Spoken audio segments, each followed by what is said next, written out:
Jim Caviezel has become one of Hollywood's most outspoken actors, and in recent years he has openly shared his concerns about the entertainment industry and the pressures he says he experienced during his career.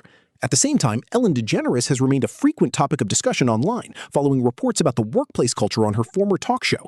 As more public figures speak about their experiences in Hollywood, many viewers have started questioning how much influence powerful people really have behind the scenes. What is driving this child? Well, obviously the money. It's a $152 billion a year business, and to put that in perspective, that would be every NFL football team, pro sport in the U.S., also World Cup soccer, and then sending your kid to college. Every 18-year-old gets to go to Stanford University for 4 years. That would be $152 billion. What is your hope for this film? Well, right now we're looking for 2 million people to come to the theater for the 2 million trafficked children. Now, it's a lot bigger empire than that, because there's organ harvesting and all of that other stuff. Can we end this scourge? I mean, it is the most evil thing on the planet. Well, you got to start with having a south border. Okay, we don't have a south border, and that means we're, celebrating 4th of July. We're complicit in it. There's no question about that. But and the media needs to go down there. Why don't they go down there? They need to meet these agents. It's horror. Hopefully that'll occur, but the politicians aren't going to move until the... Following the release of Sound of Freedom, Jim Caviezel once again found himself at the center of public debate. Supporters praised the film for bringing attention to child trafficking, while critics challenged some of the claims surrounding its promotion. Regardless of where people stood, the movie became one of the year's biggest surprises, succeeding without the backing of a major Hollywood studio. That unexpected success only fueled more discussion about why the project generated so much controversy in the first place. What is it about Hollywood where they get so up in arms about the issue of child trafficking? I would have thought, if I was just kind of uninitiated in this space, that Hollywood would at least be neutral on your film. Why are they so opposed, so frantic in antagonizing Sound of Freedom? What's going on here? Well, I'll give you an example, Charlie. We were about 4 years ago, we showed the movie, and this has been a 5-year deal. And they've done everything they could to stop it, as they did this with The Passion of the Christ. And then I talked to Tim Ballard immensely about organ harvesting. This trafficking is just the beginning of this whole thing. It's an 8-armed octopus, and if you take just picking out, that arm will grow back. You have to take the head, and we're talking grooming. We're talking about pornography, because pornography procures more pedophiles, and then it's a non-stop cycle. So this is a culture that has to be reawakened. And I don't know, and I've said this many times, more people now are more afraid of the devil. Christians, I'm talking about Christians now, more afraid of the devil than... As Jim continued speaking in interviews, he described feeling isolated after expressing his views publicly. Whether people agreed with him or not, his comments sparked widespread conversations across social media and news outlets. Some believed he was raising important questions, while others strongly disagreed with his conclusions. Either way, the attention surrounding his interviews continued to grow. But we've seen this over and over again in the media. You said ivermectin's bad. That's listed under the NIH. Hydroxychloroquine is bad for us. That's listed under the NIH. Adrenochrome, that's not true. It's C9H9NO3. This is a chemical compound that is absolutely listed. It's been around in modern science since the 1930s. You can actually, there's a synthetic form and there's a regular natural form, which is caused by torturing kids to get their adrenaline up, essentially, and then extracting it from them. When you sit and meet, and so I brought this up a few years ago, and all of a sudden I was attacked by every media. Look it up, it's there. They absolutely went after me, and the next day, I never heard from my agency for 14 months. My lawyers let me go. My agency never called me after that, and essentially I was done. And so when we go and do movies like this, you spend a great deal of time with agents, working with them. I didn't realize the connection, though, to my industry and to Epstein Island and all of that. But obviously there is. I'm less concerned about myself than I am about the hurting. I will tell you this right now. I would absolutely die. If this were to change the world and get rid of trafficking and pornography and all of the 8 arms of this octopus that has to be destroyed, the only way you can destroy it is take the head out. If that hit, I'd give my life for it in a heart. Around the same time, older clips involving well-known celebrities began resurfacing online. Many of these moments were shared out of context, leading to intense debate across the internet. Supporters and critics interpreted the clips very differently, making it difficult for viewers to separate verified facts from online speculation. About this facial that you're obsessed with, how many, did you get the whole cast of Ocean's 8 to do Not this? everybody. Okay, good, smart ones. Just those that I thought would appreciate it. Okay, explain what it is. Well, it's this way in which one forces through microneedling. It's like a little roller with these, some of you, I think many of you know it, and it pushes through the skin and ruptures the collagen and then boosts it. You look like a burn victim for a day, but then it pushes the What are you pushing into the skin, Sandra? Sarah? Carrie? What are you pushing into the skin? Well, you push in whatever the facialist would like to insert into your pores. But what is it? It is an extraction from a piece of skin that came from a young person far, far away, and they somehow figured out how to extract. It's forced. Jim's interviews remained highly controversial, and discussions surrounding them spread rapidly across YouTube, podcasts, and social media. Some audiences believed his concerns deserved more attention, while others argued that extraordinary claims require strong evidence. The divide only made the conversation even more intense. Tulsa, but he's down there saving children as we speak, because they're pulling kids out of the darkest recesses of hell right now, and dumbs and all kinds of places. The adrenochroming of children, look, where we're at right now. For labor, for slave labor, or is it adrenochrome? The whole adrenochrome empire. This is a big deal. It is listed under the NIH. It is a chemical compound. It's a molecular structure. It's C9H9NO3. It is it's an elite that they've used for many years. It's 10 times more potent than heroin. And it has some mystical qualities as far as making you look younger. There's that scene in Fear and Loathing in Las Vegas that nobody could figure out. No, it's one point that frequently comes up in discussions about Hollywood is the enormous influence held by major celebrities, executives, and television personalities. For decades, newcomers have arrived in Los Angeles hoping for a breakthrough, often relying on powerful figures to help launch their careers. That reality has led many people to ask whether the industry's power structure provides enough accountability. Why is this film so? What is it about this movie that makes people in the film industry and other places not want to see it in theaters? I'll give you one plain example. We had 1,500 patriots, or people that were interested in seeing the film in Las Vegas. During one part of the film, everybody in the audience started whispering. And of course, you're watching the viewers to see if they're even interested in the movie, but they were very, very locked in. At one point, they all started whispering, and I thought I've never seen that before.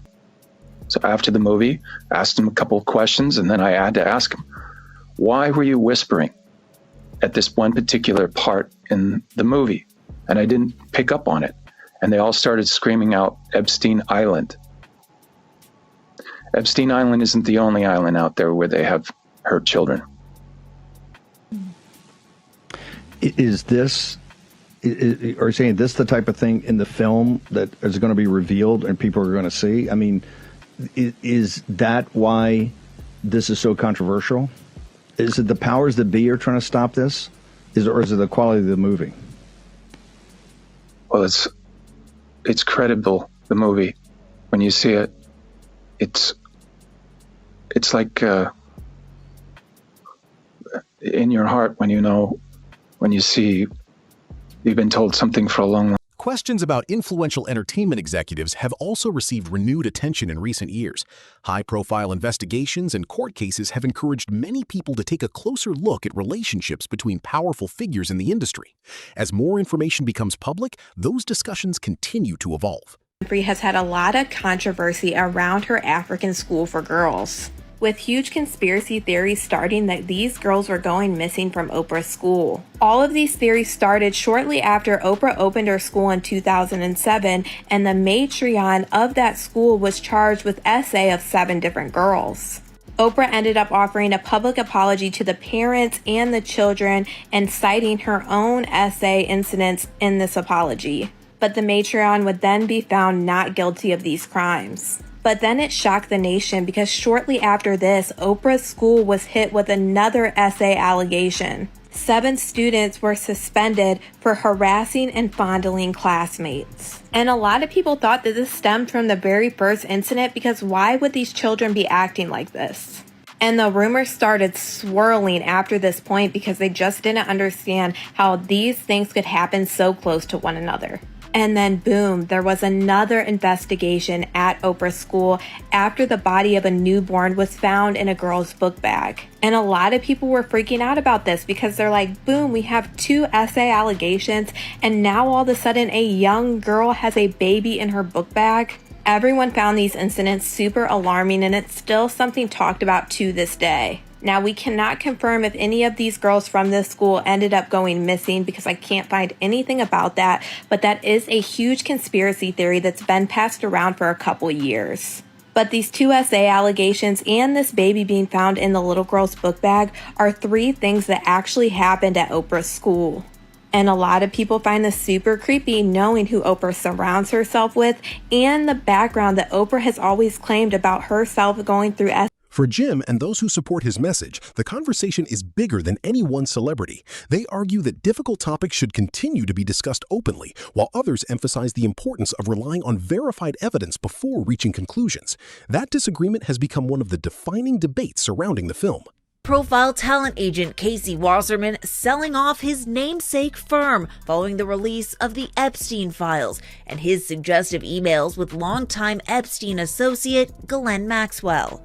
In a note to employees, Wasserman apologizing, writing he had become a distraction for his agency, which represents thousands of celebrities, artists, and athletes. Newly released documents include this email Wasserman wrote Maxwell in March 2003, saying, "I think of you all the time, so what do I have to do to see you in a tight leather outfit?"